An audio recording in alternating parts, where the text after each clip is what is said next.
Manifestons-nous véritablement l'amour du Seigneur autour de nous, dans notre entourage, notre lieu de travail, nos églises.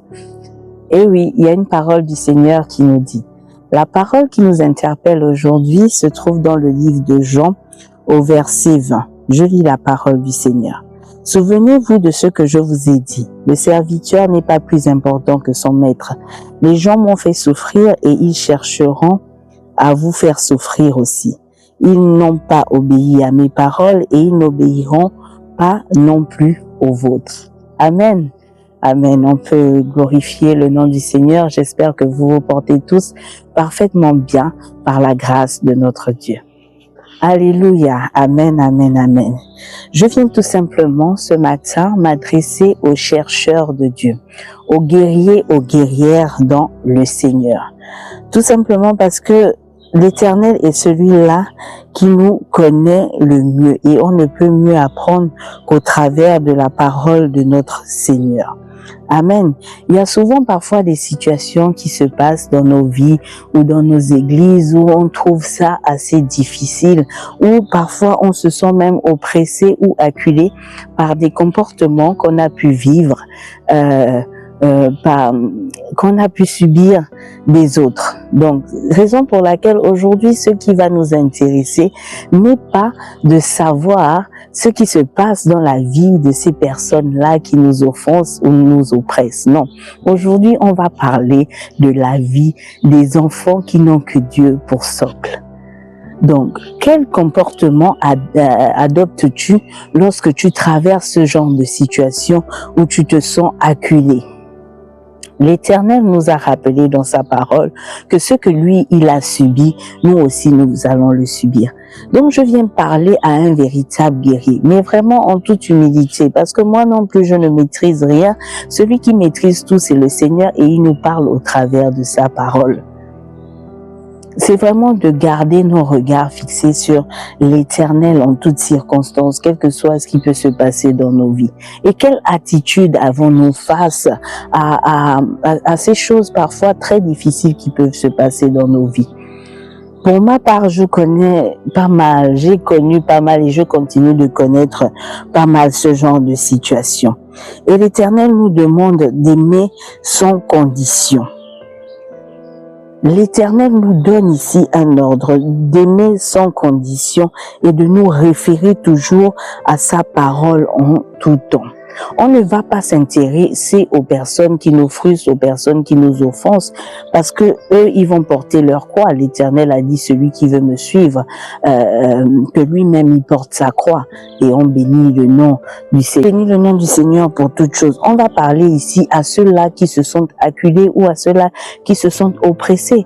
Quelle attitude avez-vous face à cela? D'après ce que moi j'ai appris, avec ma petite marche, en toute humilité avec le Seigneur, c'est de vraiment faire profil bas et de ne pas regarder à cela. Parce que quand toi, tu commences à vouloir te défendre sur certaines situations, où est la place de notre Seigneur dans cette situation? Parce que le but est de pouvoir laisser le Seigneur, le but est de pouvoir laisser Jésus seul se glorifier au travers de chacune de nos situations. Donc j'avais vraiment cette parole à nous partager. Quelle est la situation qui te dérange en ce moment? Le fait qu'on ait mal parlé de toi, le fait que ta famille ait pu te rejeter, le fait que vraiment tes alentours, personne ne te regarde avec ce regard d'amour. En fait, ça ne doit pas être une inquiétude pour toi. Parce que Jésus, il t'aime. Jésus, il est celui-là qui veut faire de grandes choses dans sa vie. Et pour qu'il se manifeste puissamment au sein de nos vies, nous devons être brisés. Donc, parfois, ce genre de situations sont permis afin de nous emmener, nous, en tant que chercheurs, nous, en tant qu'enfants de Dieu, à pouvoir glorifier le nom du Seigneur au travers de la manière à laquelle nous allons répondre à cette situation, au travers de la manière à laquelle nous allons répondre à cette offense. Moi, je viens parler au cœur d'une personne, en toute humilité. Sois juste calme, garde ton calme, manifeste beaucoup d'amour. Et je viens appeler mes frères et sœurs ou ceux qui ne connaissent pas encore le Seigneur, qui ont envie d'approfondir avec lui. Passez beaucoup de temps dans la prière et la louange. Passez beaucoup de temps dans la prière et la louange parce que le Seigneur siège au milieu de l'adoration et louange et il agrée cela. Et rien que grâce à cela, tu verras que ta paix, le Seigneur va restaurer une paix inébranlable en toi. Tu seras toujours dans la joie. Ne me demandez pas pourquoi j'aime partager la joie, mais parce que l'Éternel nous veut toujours en joie. Son souhait, c'est juste qu'en tout temps, nous puissions garder nos regards fixés vers lui, quel que soit ce qui se passe. Je viens parler à ceux qui laissent l'Éternel vraiment se charger de leur fardeau. Je viens dire à un frère, je viens dire à une sœur, je viens dire à un père, je viens dire à une mère, garde ton regard fixé vers l'Éternel. Et tenons bon, en fait, ce n'est qu'une affaire de temps. Ce n'est qu'une affaire de temps. Ne vous dites pas que je vais me frustrer, je n'irai plus à l'église parce qu'on m'a offensé, parce qu'on m'a fait tel ou tel. Amen. Ne nous frustrons pas, ne nous disons pas je vais plus aller à l'église parce que mon frère m'a offensé. Non, non, non. Mais tu ne sais pas aussi qu'au travers de cette offense, c'est le Seigneur qui est en train de travailler en toi. C'est l'Éternel qui est en train de travailler dans ta vie. Donc c'est pas quelque chose que tu dois garder. C'est vrai, je te le conseille. Ton frère t'a offensé, ta sœur t'a dit une parole qui t'a frustré, qui n'a pas fait du bien à ta chair. Mais crois-moi, l'Éternel au travers de cette circonstance, l'Éternel au travers de cette situation, il veut te faire grandir dans sa présence. Amen. Vraiment, je tiens à bénir le nom du Seigneur. Parce que la parole du Seigneur est tellement remarquable. Elle est puissante et elle est là pour impacter nos vies. Elle est là pour changer nos vies. Ne nous disons pas, ne nous intéressons pas. Je viens vous parler, je viens me parler au travers de ce message.